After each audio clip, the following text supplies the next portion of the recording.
மகாபாரத பாத்திரங்களில் அறிவுக்கும் விவேகத்திற்கும் இலக்கணமாக இருந்தவர் தான் விதுரர். திருதராஷ்டிரன், பாண்டு ஆகியவருடைய இளைய சகோதரன். பணிப்பெண்ணுக்கு பிறந்தவன் அப்படிங்கிறதுனால அரச பதவியில் இல்லாமல் இருந்தாலும் அரச குடும்பத்தில் எல்லாருடைய மதிப்புக்கும் மரியாதைக்கும் உரியவராக இருந்தார் அந்த விதுரர். மகா நீதிமான், தர்மத்திலிருந்து சிறிதளவும் நழுவாதவர். திருதராஷ்டிரன் தன்னுடைய குழப்பங்கள் எதுவாக இருந்தாலும் விதுரனை கலந்தாலோசிப்பது வழக்கம். ஒருமுறை திருதராஷ்டிரன் விதுரனை பார்த்து, மனிதனுக்கு ஆயுள் 100 வருடங்கள் என்று சொல்லப்பட்டிருக்கு, இருந்தும் முழுமையான ஆயுள் வரை யாரும் வாழ்வதாக தெரியவில்லையே, இது ஏன் அப்படின்னு கேட்குறாரு. அதற்கு விதுரர் 6 விஷயங்கள் தான் மனிதனுடைய வாழ்வை குறைக்குது அப்படின்னு சொல்கிறாரு. அந்த 6 விஷயங்கள் என்ன அப்படின்னு திருதராஷ்டிரன் கேட்க விதுரர் சொல்ல ஆரம்பிக்கிறாரு. 1வது, அதிக கர்வம் கொள்ளுதல். நானே கெட்டிக்காரன், எனக்கே அனைத்தும் தெரியும், மற்றவர்களுக்கு ஒன்றும் தெரியாது, நான் செல்வந்தன், நான் கொடையாளி, நான் நல்லவன், பிறர் கெட்டவர்கள் என்று நினைப்பதால் கர்வம் அதிகரிக்குது. கர்வம் கொண்டவன் தானாகவே அழிந்து போவான். கர்வம் கொள்ளாமல் இருக்க வேண்டுமானால் தன் விஷயத்தில் முதலில் குற்றங்களை பார்க்க வேண்டும், பிறர் விஷயத்தில் நல்ல குணங்களை பார்க்க வேண்டும். 2வது, அதிகம் பேசுதல்.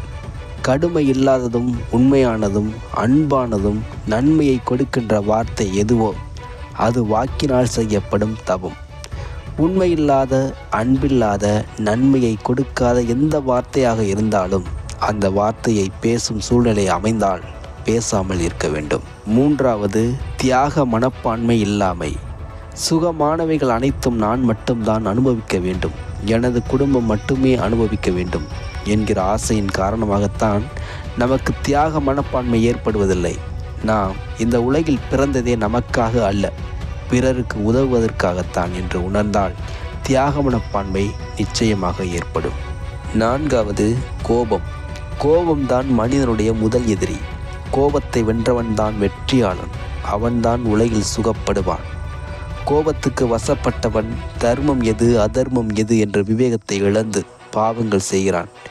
என்ன தீமைகள் ஏற்பட்டாலும், யார் நம்மை கோபித்து கொண்டாலும் அவற்றை சகித்து கொள்ள கற்றுக்கொள்ள வேண்டும்.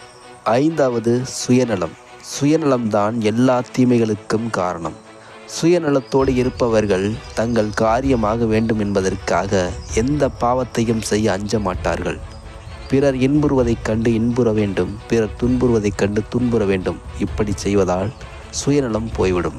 6வது, நண்பர்களுக்கு துரோகம் இழைப்பது. தாயை அடுத்து நண்பனுக்கு என்று வரும்போது உயிரை கொடுப்பது நட்பு மட்டுமே. உலகில் அதுபோல் நல்ல நண்பர்கள் கிடைப்பது அரிது. அவர்களுக்கு துரோகம் செய்வதைப் போன்று அநியாயம் உலகில் வேறு எதுவும் இருக்க முடியாது.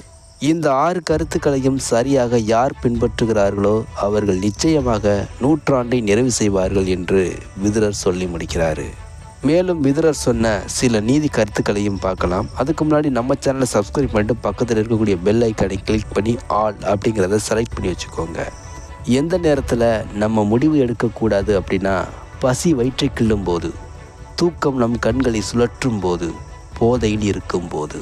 எந்த நேரத்தில் வாக்குறுதி கொடுக்கக்கூடாது அப்படின்னா, மிகவும் மகிழ்ச்சியாக இருக்கும்போது, மிகவும் துக்கத்தில் இருக்கும்போது, மிகவும் கோபத்தில் இருக்கும்போது. எந்த மாதிரியான நட்புகளை ஒதுக்கணும் அப்படின்னா, நம்மை பற்றி உணராதவர்கள், நம்மை கண்டு பொறாமை கொள்பவர்கள், நமக்கு ஈடாக செயல்பட முடியாதவர்கள்.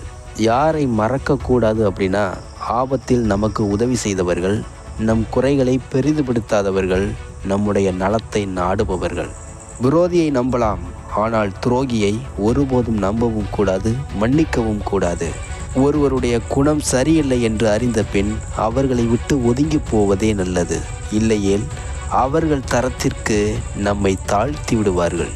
இவை எல்லாமே விதுரர் சொன்ன நீதி கருத்துகள்.